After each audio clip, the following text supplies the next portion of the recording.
ما توقع داشتیم وقتی که بحث شهادت বাংলাদেশের ওপর প্রচণ্ড ক্ষুব্ধ ইরান। মধ্যপ্রাচ্যের যুদ্ধে বাংলাদেশের অবস্থান নিয়ে মোটেও খুশি নয় দেশটি। রাষ্ট্রদূতের মাধ্যমে অনেকটা স্পষ্টভাবেই বাংলাদেশকে হুমকি দিল ইরান। অনেক সময় কূটনীতির টেবিলে বসে হাসি মুখে বলা একটা কথাও একটা দেশের জন্য অশনি সংকেত হয়ে দাঁড়াতে পারে। কিন্তু মধ্যপ্রাচ্যের অন্যতম বড় পরাশক্তি ইরান হঠাৎ করে বাংলাদেশের উপর এতটা ক্ষুব্ধ কেন? কূটনীতির দুনিয়াটা আসলে খুব অদ্ভুত। এখানে কেউ সরাসরি রেগে গিয়ে টেবিল চাপড়ায় না। এখানে চরম ক্ষোভের কথাটাও বলা হয় মিষ্টি করে, মুখে হাসি মেখে। কিন্তু সেই মিষ্টি কথার আড়ালে যে কি মারাত্মক হুঁশিয়ারি লুকিয়ে থাকে সেটা কেবল তারাই বোঝে যারা ভূ রাজনীতির খোঁজ খবর রাখে। ঢাকায় নিযুক্ত ইরানের রাষ্ট্রদূত ঠিক এই কাজই করেছেন। তিনি শান্ত গলায় একটা বার্তা দিয়েছেন। তিনি বলেছেন, যুদ্ধ তো আর চিরকাল চলবে না, একদিন ঠিকই শেষ হয়ে যাবে। কিন্তু এই যুদ্ধের দুঃসময় কে কেমন আচরণ করেছে, কোন দেশ আমাদের পাশে ছিল আর কে মুখ ঘুরিয়ে নিয়েছে, সেটা আমরা খুব ভালো করেই মনে রাখব। শুধুমাত্র জামায়াতের আমিরের সমর্থন ছাড়া বাংলাদেশ সরকার থেকে কোনো সমর্থন পায়নি ইরান। কথাটা শুনতে সাধারণ মনে হলেও আন্তর্জাতিক কূটনীতির ভাষায় এর চেয়ে বড় হুমকি আর কিছু হতে পারে না। ইরান স্পষ্ট করে বুঝিয়ে দিয়েছে তাদের এই মুহূর্তে বাংলাদেশের কাছ থেকে কোনো আর্থিক বা সামরিক সহায়তার দরকার নেই। তাদের দরকার ছিল একটু সমর্থন। কিন্তু সেই জায়গায় বাংলাদেশ এমন এক অবস্থান নিয়েছে যা তেহরানের নেতাদের চরমভাবে হতাশ করেছে। এখন প্রশ্ন হচ্ছে, বাংলাদেশ ঠিক এমন কি করেছে যার কারণে ইরানের মতো একটা দেশ সরাসরি এভাবে বার্তা দিল? যখন ইরানের ওপর একের পর এক আন্তর্জাতিক আইন লঙ্ঘন করে আক্রমণ চালানো হলো, তাদের শীর্ষ পর্যায়ের নেতাদের সরিয়ে দেওয়া হলো, তখন পুরো বিশ্ব একটা প্রতিক্রিয়া দেখিয়েছিল। এমনকি যেসব পশ্চিমা দেশ বা ইউরোপিয়ান রাষ্ট্রগুলো ঐতিহাসিকভাবে ইসরায়েলের সমর্থক, তারাও কিন্তু আকাশপথ বন্ধ করে দেওয়া বা অন্তত একটা দায়সারা নিন্দা প্রকাশ করার মতো কাজ করেছে। কারণ অন্য একটা স্বাধীন দেশের ওপর এভাবে আক্রমণ চালানোটা আন্তর্জাতিক আইনের চরম লঙ্ঘন। কিন্তু বাংলাদেশ সেই মুহূর্তে পুরোপুরি নীরব থাকলো। কিন্তু যখন ইরান পাল্টা জবাব দিতে শুরু করলো, তখন বাংলাদেশ ঠিকই একটা বিবৃতি দিয়ে বসলো। পার্শ্ববর্তী রাষ্ট্রগুলোতে ইরানের আক্রমণের একরকম নিন্দা জানালো ঢাকা। অর্থাৎ যখন ইরানের ওপর আক্রমণ হলো তখন বাংলাদেশ চুপ, আর যখন ইরান পাল্টা আক্রমণ করলো তখন বাংলাদেশ মুখ খুলল, যেটার আসলে কোনো দরকারই ছিল না। ইরানের মতো আত্মমর্যাদাবান জাতির কাছে এটা কতটা অপমানের সেটা নিশ্চয়ই আর আলাদা করে বলার দরকার নেই।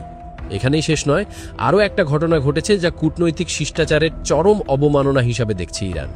যখন তাদের শীর্ষ নেতা নিহত হলেন, তখন ঢাকায় অবস্থিত ইরান দূতাবাসে শোক বই খোলা হয়েছিল। বন্ধুপ্রতিম রাষ্ট্রগুলোর প্রতিনিধিরা সেখানে গিয়ে স্বাক্ষর করবেন, একটু শোক জানাবেন। কিন্তু অবাক করার বিষয় হলো, বাংলাদেশ সরকারের পক্ষ থেকে এমনকি নিম্ন পদস্থ কোনো কর্মকর্তাও সেই দূতাবাসে গিয়ে শোক বইয়ে একটা সাইন পর্যন্ত করেননি। একটা দেশের এত বড় একটা ট্র্যাজেডিতে আপনি যখন ন্যূনতম শিষ্টাচারটুকুও দেখাবেন না, তখন সেই দেশ তো আপনার উপর ক্ষুব্ধ হবেই। এটা তো কোনো সাধারণ পররাষ্ট্রনীতির কাতারেই পড়ে না। তাহলে কি আমাদের কূটনীতিবিদরা এতটা আনাড়ি? তারা কি বোঝেন না যে এই নীরবতা বা একপেশে অবস্থান ভবিষ্যতে কতটা ভোগাতে পারে? এবার মুদ্রার উল্টো পিঠটা দেখা যাক। কেন বাংলাদেশ চাইলেও সরাসরি ইরানের পক্ষে গলা উঁচু করতে পারছে না? এর পেছনে রয়েছে আমাদের অস্তিত্বের লড়াই, আমাদের অর্থনীতির সবচেয়ে বড় দুই খুঁটি। একদিকে আছে বিশ্বের সবচেয়ে বড় পরাশক্তি আমেরিকা, আর অন্যদিকে আছে মধ্যপ্রাচ্যের আরব বা গালফ দেশগুলো।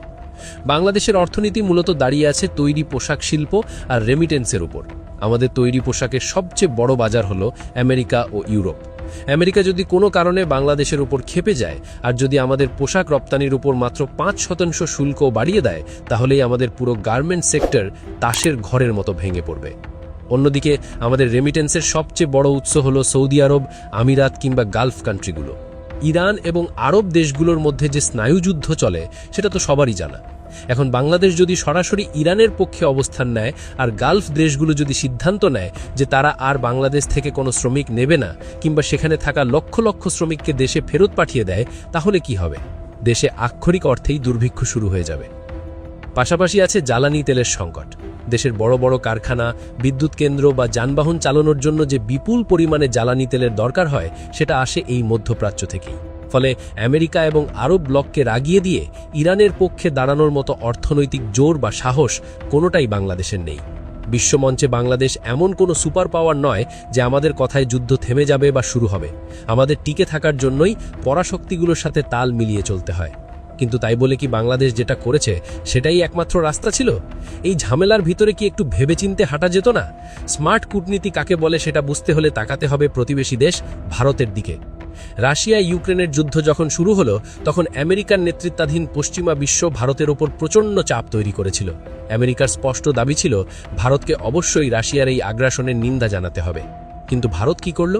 ভারতের প্রধানমন্ত্রী নরেন্দ্র মোদী যেন কয়েক মাসের জন্য পুরোপুরি বোবা হয়ে গেলেন। তিনি শব্দটিও করলেন না। জাতিসংঘে রাশিয়ার বিরুদ্ধে যতগুলো প্রস্তাব তোলা হলো, ভারত ঠান্ডা মাথায় সবগুলোতে ভোটদানে বিরত থাকল। তারা না গেল রাশিয়ার বিরুদ্ধে, না গেল আমেরিকার পক্ষে, বরং এই সুযোগে তারা রাশিয়ার কাছ থেকে সস্তায় তেল কিনে নিজেদের অর্থনীতিকে আরও শক্তিশালী করল। পশ্চিমা বিশ্ব অনেক চোখ রাঙালো বটে, কিন্তু শেষ পর্যন্ত ভারতের কিছুই করল না। বাংলাদেশের পররাষ্ট্র নীতিও ঠিক এমনটাই হতে পারত। আপনি যখন জানেন যে আপনার একপাশে আমেরিকা আর আরব ব্লক, অন্য পাশে ইরান, এবং আপনি কারো সাথেই শত্রুতায় জড়াতে পারবেন না, তখন সবচেয়ে বুদ্ধিমানের কাজ হলো চুপ থাকা। আপনি যদি সবার অপরাধে সমানভাবে নিন্দা জানাতে না পারেন, যদি বড় পরাশক্তির দিকে আঙুল তোলার সাহস আপনার না থাকে, তাহলে আপনার উচিত পুরোপুরি নীরব থাকা। বাংলাদেশ যদি নীরব থাকতো তাহলে ইরান হয়তো খুব একটা খুশি হতো না, কিন্তু তারা এতটা ক্ষুব্ধও হতো না। কিন্তু বাংলাদেশ নীরব না থেকে একটু মুখ খুলতে গিয়েই বিপত্তি বাঁধিয়ে ফেলল। একটা ছোট দেশ হিসেবে বিশ্বমঞ্চে আমাদের সমর্থন হয়তো খুব একটা প্রভাব ফেলে না, কিন্তু আমাদের নিন্দা জানানোটা ঠিকই একটা পক্ষের কাছে আমাদের শত্রু বানিয়ে দেবে। সাধারণ জনগণের সেন্টিমেন্টের দিকে তাকালে কিন্তু চিত্রটা একেবারেই ভিন্ন। বাংলাদেশের সাধারণ মানুষ ঐতিহাসিকভাবেই সবসময় মুজলুমের পক্ষে কথা বলে এসেছে।